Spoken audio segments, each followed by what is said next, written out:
JDU संसदीय board के पूर्व राष्ट्रीय अध्यक्ष उपेंद्र कुशवाहा की प्रस्तावित बैठक को लेकर जेडीयू हुआ सख्त। जेडीयू बिहार प्रदेश अध्यक्ष उमेश कुशवाहा ने कहा है कि जिसने पार्टी को तार-तार किया है अब उससे किसी भी तरह की नहीं होगी बातचीत।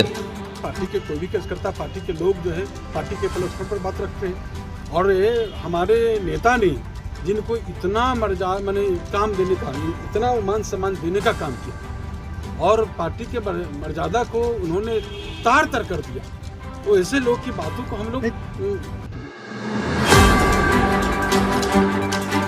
उमेश कुशवाहा ने कहा है कि उपेंद्र कुशवाहा की प्रस्तावित बैठक पार्टी की ओर से नहीं है। इस बैठक में कोई भी जेडीयू के कार्यकर्ता नहीं होंगे शामिल। और मैंने कहा कि पार्टी जो है माननीय मुख्यमंत्री नीतीश कुमार जी के संघर्ष की उपज की पार्टी है। उनके जो लोग हैं माननीय मुख्यमंत्री जी के, वो कोई कार्यकर्ता उस बैठक में भाग नहीं लेगा। अरे हम तो कहें कि हम लोग नजर रखे हैं, अब देखते तो जाइए।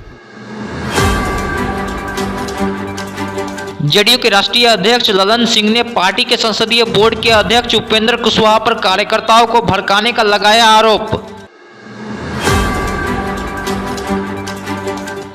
उपेंद्र कुशवाहा के कार्यकर्ताओं के नाम खुला पत्र और 2 दिवसीय बैठक को जेडीयू राष्ट्रीय अध्यक्ष ललन सिंह ने कहीं पर निगाहें और कहीं पर निशाना करार दिया।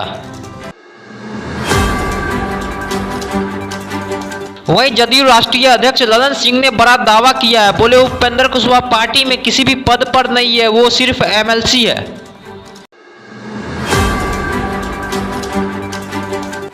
वहीं ललन सिंह ने कहा है कि चुनाव के बाद केंद्रीय कमेटी का गठन नहीं हुआ है। उपेंद्र कुशवाहा अब केवल एमएलसी है। अगर वो पार्टी में मन से रहते हैं तो फिर से उन्हें संसदीय बोर्ड का अध्यक्ष बनाया जाएगा।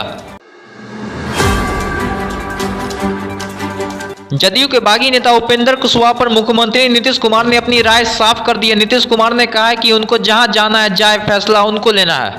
भाई आए कहे कि आए, हमने इज्जत दे दिया और हमको आश्चर्य हुआ जब बीच में बात आई। कहा कि हम बात करेंगे, बात ही नहीं कर रहे हैं। कौन चीज कर रहे हैं, इससे कोई मतलब नहीं। कोई क्या निर्णय लेंगे, तो निर्णय उसी आदमी को लेना है ना, पार्टी को क्या मतलब है।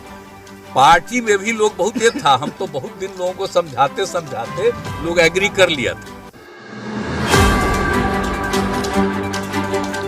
मुख्यमंत्री नीतीश कुमार ने कहा कि कुशवाहा पार्टी में आए तो हमने उनको इज्जत दी, लेकिन अचानक उनको क्या हो गया जो वो ऐसी भाषा बोलने लगे।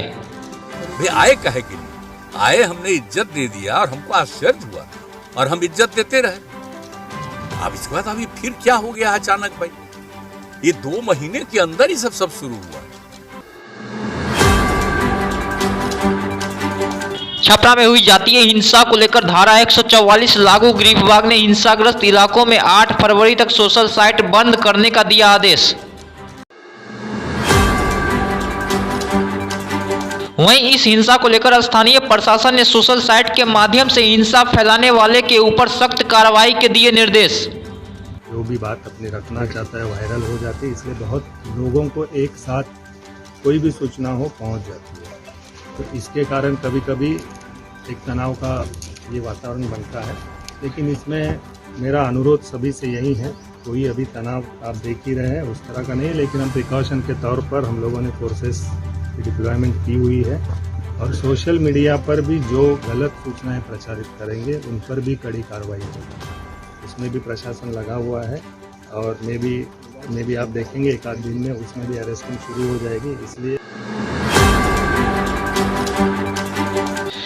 सीतामढ़ी के स्टेशन रोड इलाके में रास्ता खोलने को लेकर 2 गुटों के बीच हुई हिंसक झड़प, दर्जनों भर लोगों के घायल होने की आई सूचना।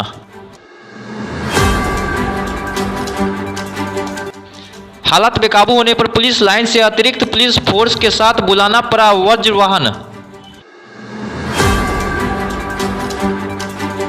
बिहार के पूर्णिया में 7 साल की बच्ची के साथ गंदी हरकत करने वाले चाचा उमेश महतो को कोर्ट ने सुनाई 3 वर्ष की कठोर कारावास की सजा, साथ ही साथ 10,000 रुपये का लगाया जुर्माना।